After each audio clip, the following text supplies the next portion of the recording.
Good morning, Minnesota DFLers, and welcome to the DFL Daily. Richard Carlbaum here, chair of the Minnesota Democratic Farmer Labor Party.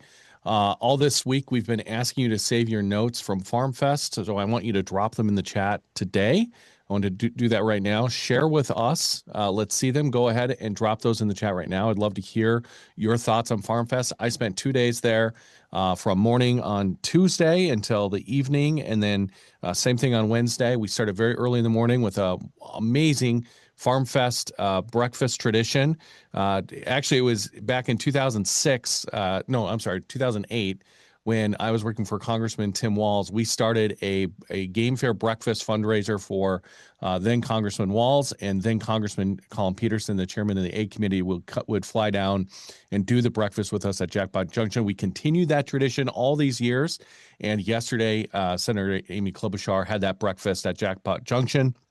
It was wonderful. The room was incredibly full. A lot of people very excited to hear from Senator Klobuchar and her not 10-point, 10-page plan for greater Minnesota, economic development, healthcare, all those things that really impact rural Minnesota are all contained in one document that her and her team produced. And again, it's not 10 points, it's 10 pages of plans for greater Minnesota. So let's drop those comments in the chat. Farm Fest for me was a great place to really hang out and hear from so many people who are impacted by policymakers each and every day who don't always spend time with folks in greater Minnesota. So first of all, Bobby Curtis. Most of what I heard the last few days shows consistency. A Republican, a person who engages in habitual belittlement of others, often reveals far more about their own inner landscape than about individuals they target. There's reliance on name calling and stuff like that. Rather than participating in dialogue with integrity, they default to tactics. It's so interesting. Democrats speak to goals. So what we saw on stage was that Republicans were literally referring to their talking points. If you saw Michelle Tafoya yesterday, she would be asked a question and then she would search for her talking point and she'd go and she'd start reading her talking point. And we were joking actually after the forum because it felt like sometimes she picked up the wrong talking point. Like that talking point she chose didn't actually match the question she was asked. That happened repeatedly. And of course, then you had Royce Lewis, who was every bit of just, he was just spewing some of the most, troubling comments I've ever heard. It really was something else. Connor says, watching Michelle Fischbach get booed. It was amazing to me that members of Congress, literally sitting members of Congress who have supported the tariffs, who have supported the war of choice in Iran, got up on stage and like their instinct was to blame Biden, thinking the crowd would cheer them on. That might have worked 3 years ago, but at this Farm Fest, people were pissed as hell that they were choosing to try to blame Biden instead of actually addressing the questions, which are choices they made. They support tariffs. They support the big, beautiful bill. They support the war of choice in Iran, and that's just really something else. Staubert did, I think, embarrass himself. He really stepped in it. He got so defensive at one point towards the end of it that he told Doug Chapin, our candidate in the 6th District, he shouldn't be criticizing Tom Emmer because, quote, Tom Emmer is fighting for his life today. That made all the reporters go, what? Tom Emmer is the third ranked person in the United States Congress. He is the Republican majority whip. He has got this incredibly important job. And Pete Stauber on stage in front of probably a couple hundred people and all of the media, statewide media, literally broke news that Tom Emmer was fighting for his life. It turns out he lied. He had to later that day correct the record, put out a press release at 4 o'clock saying, well, Tom Emmer's not really fighting for his life. He just had a series of surgeries. It really was unbelievable. The Republican candidates are scary. They spew constant lies.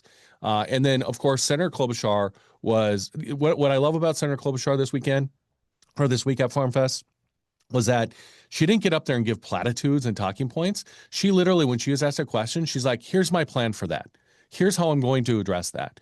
And the same is true for Peggy Flanagan. Like, we are so lucky to have people like Jake Johnson and Eric Osberg and Trina Swanson and Doug Chapin all running as Democrats. They really did great work. And then Brad Finstead, yes, Brad Finstead did actually show up. We were all shocked to see him there, but he did show up. And guess what? Because he was there, Jake Johnson got to meet his congressman for the very first time. How great is that? More to come.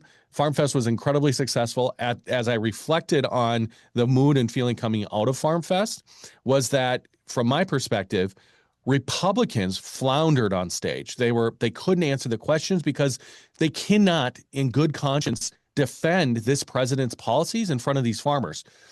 Even more so, I was so proud of Senator Klobuchar and our candidates on stage who held these Republicans accountable for supporting those same policies. All the Republican congressional members who are up on that stage voted for tariffs, voted for the war in Iran, and voted for the big ugly bill that are gutting healthcare costs across the country. Some of them actually tried to support it. They failed miserably. The crowd was not buying it. So thank you for sharing all those comments. It's just fantastic. A couple of things before we get into the call today. This Saturday, August 8th, we've got two great ways to spend your morning.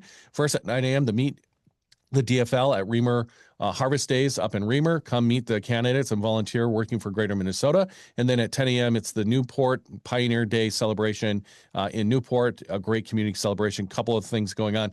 On Saturday morning, I will be at Game Fair. I'm getting there early, like 9 a.m. or something like that. I'm going to stay through the 11 a.m. candidate forum featuring Senator Amy Klobuchar and other candidates for governor. If you are available on Saturday and you can join me at Game Fair, this year the DFL has a new double booth.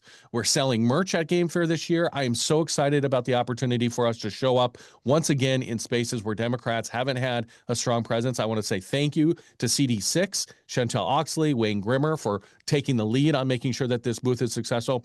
And also the Rural Caucus, the DFL Rural Caucus. They were all over Farm Fest, and they're going right from Farm Fest today to helping us do this double booth both this weekend and next weekend at Game Fair up in Ramsey, Minnesota. If you've never been, it's a great place to hang out and to see dogs and hunting culture and fishing culture. It's really something that is deeply ingrained in our state and has been for generations. And I encourage you to be there. So Senator Amy Klobuchar is doing the candidate forum Saturday morning at 11 a.m. I will be there. I hope you will be as well. Finally, this weekend of action is all about the primary Get Out the Vote. We have critical races. We're going to get Peggy Flanagan through the primary on Tuesday, August 11th. We're going to get Matt Little down in CD2 and Trina Swanson in CD8. And of course, Ilhan Omar in CD5. So please sign up to knock doors for our Get Out the Vote weekend of action this weekend. We'll drop a link in the chat. And then finally, you can find all these events and more at dfl.org/events. All right. Let's get into it. I've talked about Farm Fest already, but I do want to recap a couple of newsy elements of the last 2 days that took place at Farm Fest. We've been talking about it all week, but here's what I've been seeing. Two of the biggest forums of the election cycle, the Governor's Forum and the U.S. Senate Forum, just happened yesterday. So let's talk about what happened. First, the governor's race. There are three Republican candidates on the stage: Mike Lindell, Representative Lisa Dameth, and then Kendall Qualls. They shared the stage with Senator Amy Klobuchar, and the contrast could not have been clearer. Klobuchar spent her time talking about lowering costs, laying out real, detailed solutions, plans to grow Minnesota's rural economy. People were buzzing the 2 days I was there that when they went by Klobuchar for governor's booth, they literally were handed a 10-page plan on how to revitalize greater Minnesota. All three Republicans spent their time proving one more time that loyalty to Donald Trump comes before loyalty to farmers and rural Minnesotans. On Medicaid, all three candidates celebrated President Trump's big, beautiful betrayal of a bill, the same bill that enacted the largest cuts in Medicaid history. I won't mince words. These cuts threaten rural hospitals across our state, full stop. And if you live in greater Minnesota, you already know what it means when the nearest hospital is an hour away instead of 15 minutes away. And it's not over yet. You're going to keep losing money because of those cuts. On tariffs, Lindell told the crowd that Trump's tariffs are, quote, working. Dameth called them, quote, effective. Meanwhile, actual Minnesota farmers are telling reporters they're feeling the squeeze from rising fertilizer costs and export markets being crushed by China's soybean boycott. That's backed up by Minnesota Farm Bureau survey data and the PBS NewsHour reporting. I want to remind you of what you're losing here. Over $3 billion for Minnesota farmers this year and over $2,000 a year per Minnesota family. That's felt across our state, not just in rural communities. And then there's the war in Iran. Lindell described U.S. military engagement there as, quote, a spiritual battle of evil and good. Qualls said that Trump is, quote, doing what other presidents should have done long ago. No mention, notably, of what a wider Middle East conflict means for the price of diesel fuel, the safety of shipping lanes our own farmers depend on to get their goods across the globe, and continued spikes in your gas prices, Minnesota families have already spent hundreds of dollars more per household this year on Trump's war of choice in Iran. That shows no signs of stopping. Amy Klobuchar is the only candidate running for governor who's willing to put what's good for Minnesota farmers ahead of any loyalty to Donald Trump. Amy Klobuchar is the only candidate with a detailed and thorough plan to expand Minnesota's rural economy and support farmers. While Senator Klobuchar is proposing real solutions, her opponents are going to keep embracing Donald Trump's tariffs, the war in Iran, and the healthcare cuts that are losing you money and pushing families, small businesses, and rural hospitals to the brink. Follow Project True North on social media, and we've got some great content from yesterday's gubernatorial forum that you can share on your pages. We'll drop the link in the chat as well. Now, the Senate forum, which happened yesterday afternoon. Here, trade and tariffs were front and center. I have to say the moderator for this forum was absolutely stellar, asked very direct and clear questions. And again, the Republican field, Michelle Tafoya and Royce White, the GOP endorsed candidate Adam Swartzy didn't even poll high enough to get invited. I have no idea why the Republican Party chair of Minnesota didn't fight to get him included in that forum. But they spent their time defending policies that are actively costing us Minnesotans money. We're losing money because of the policies that Tafoya and Rice actually support. Tafoya claimed that trade policies have brought in, quote, trillions of dollars. Here's what she's not telling you. CNN reported just yesterday that companies are getting tariff refunds and consumers aren't seeing a damn dime of it. The Minnesota Reformer has been documenting the devastating consequences of this trade war on soybean farmers since last fall. An independent analysis from Yahoo Finance Report on the actual cost of families to the studies on what tariffs have cost Minnesota's small businesses all point in the same direction. Working people are paying for this, while Donald Trump's billionaire friends just keep gaining. And then there's Royce White, who, in case you'd forgotten, has previously called for deporting Chinese nationals and seizing their farmland. That's the level of seriousness Republicans are bringing to the Minnesota agriculture policy conversation. On Iran, remember that Tafoya said the war, quote, had to happen, and told Minnesotans that struggling with rising costs that they should be willing to, quote, give up a little bit for our own personal luxuries right now, going so far as to suggest that people take one less trip to Starbucks. Meanwhile, actual corn and soybean farmers are on record saying that closing the Strait of Hormuz poses a serious threat to this year's growing season and the long-term viability of American agriculture.